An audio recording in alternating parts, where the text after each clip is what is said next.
May I ask you a question? What? You're an Earth Maalik, yes? Why live on the sea when your kind sinks in water? I live on the sea because I'm an Earth Maalik. I'd be curious to hear more. Ifrid used to go on about how we should accept what we were born with. But one time he joked about the idea of a pirate who couldn't swim, and he laughed and laughed. I wanted to clobber him right then and there, but it wouldn't have changed the fact that I can't swim. I didn't want some predestined elemental affinity to control who I was. Instead, I underwent tough training to overcome it. Well, I guess that's one way to approach it. Did this training of yours bear any fruit? Well, as soon as I stepped into a river, a big flood brought down a landslide from the mountains and swallowed me up. Then, when I tried going into a lake, the seaweed suddenly multiplied and tangled around my body, nearly drowning me. And then finally, when I tried jumping into the ocean, a huge whirlpool formed with me at its very center. The Reaper's curse at play? As far as I'm concerned, my Earth affinity and my Reaper's curse aren't much different, in that they've both shackled me since I came into being. This is about pushing and challenging the constraints I was born with. So, did you eventually learn how to swim? Pretty much, yeah. As long as I never let go of my portable life preserver. Oh, I spy with my little eyes a kiddo who's spying at my bewitching waist. Oh, sorry. I just couldn't help it. What are those books anyway? Oh, that's a great question. Since you asked, I'll reveal the secrets of my tomes just for you. On the right, I've got my household ledger in the back, and my magic encyclopedia in the front. That one I mostly use for oil blotting paper. What's oil blotting paper? It's a girl thing. The two on the left are my heavy book, which I use for flower pressings, and then my super pop-up book. A super pop-up book? When you open it, it pops out with the force of a raging river! When an enemy has me cornered, I can just open it up facing a nearby wall and pop! Instant getaway!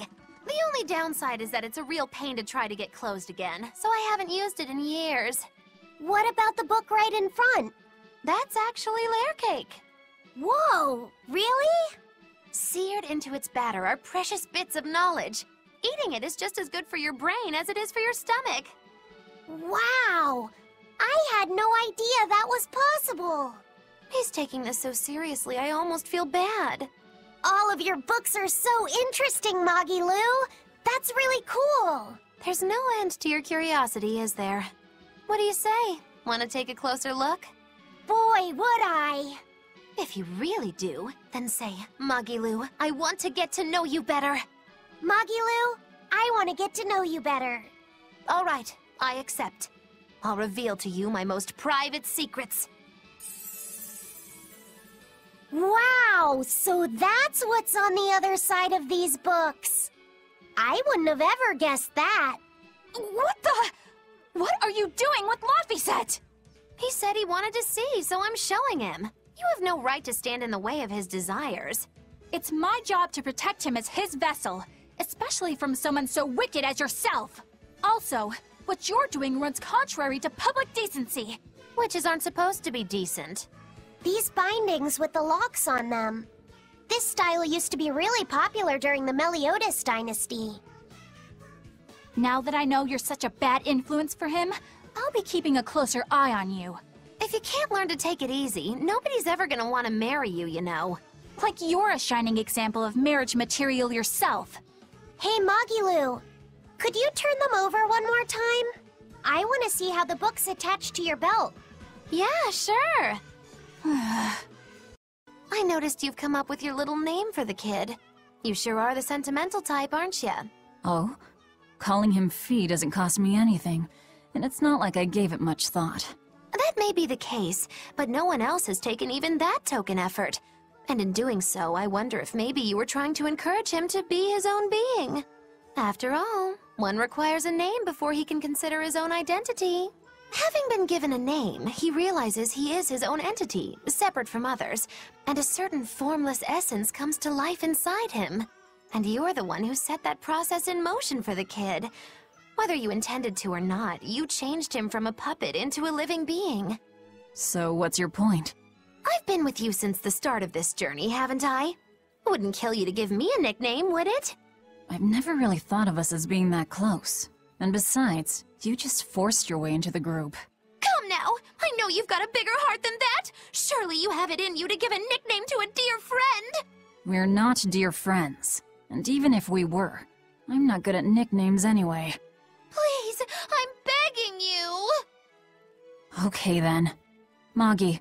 Oh, come on, that's so obvious! Can't you put some heart into it for your dear friend? Fine. Lou. Do I look like an old man to you? You're not even trying! Okay then. Witchy McWitcherton. Interesting.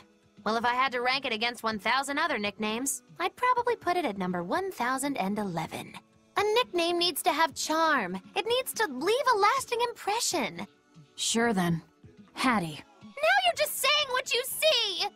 Bookskirt. That's not any better either! Ms. Creepy Eyes. That's just an insult! Look, no nicknames based on what you see, and especially no slandering! Lil Miss Witch who smiles around you but stabs you in the back when you're not looking. Hey, that's personal information! Look, I told you. I'm not good at coming up with nicknames. Forget it! I should have known this wouldn't work!